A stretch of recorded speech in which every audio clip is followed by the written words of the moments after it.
the shop. This is my next project that I've started working on. I'll throw some pictures in here of what it looked like when I first started. But my little brother used to rebuild these things in high school, and he had one that was completely torn apart. Every piece of it was separate, and never got around to finishing it, so I ended up with it. Long story short, over the last couple of years, any of the parts that you see on here that are already painted, I cleaned them up, painted them up, and put them on a shelf with the intention of at some point assembling it all and having a manure spreader I could use. Well, I realized that that was going to be a pretty big task, and the axle was froze. It was all rusted, stuck, and it just looked like it was going to be a huge job to try and get it apart. So auction sale came up last fall, and I bought the spreader that I'm going to put a picture of in here. I bought for like $27.50 or something like that.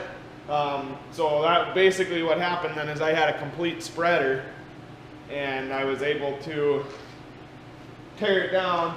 And as I was tearing it down, I was taking pieces from the other one and replacing the bad pieces on the one that I had bought. For example, anything that's painted already was replaced with pieces that I had from that other one that were in better shape.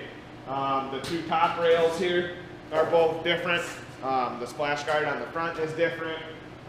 This pipe right here and these side plates are different. A lot of the stuff on that other spreader was rusted out worse than the parts that I had got from my brother.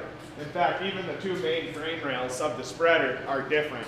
And so I just went down one side at a time, and I unbolted everything. I pulled that frame rail out, I slid the new frame rail in, and bolted everything back up as I went. So now my intentions at this point are to get as much of the steel structure as I can together. You know, normally you wouldn't have this on here if there's no wood on there, because you got to have that off to put the wood on.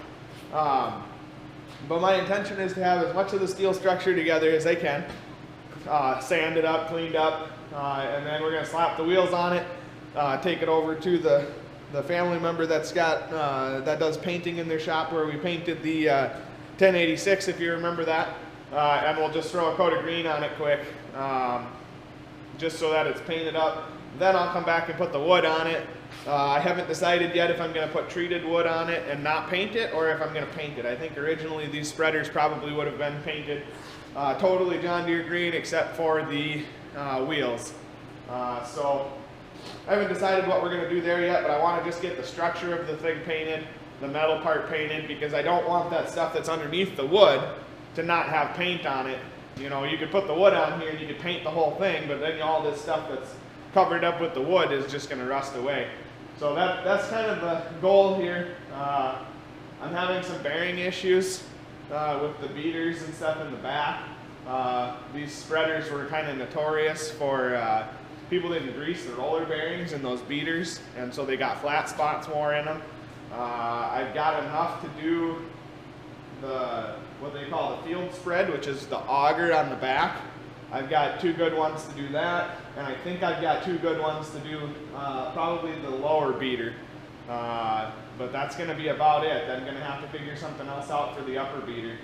And I've got some things in the works. I've got some plans with some other bearings.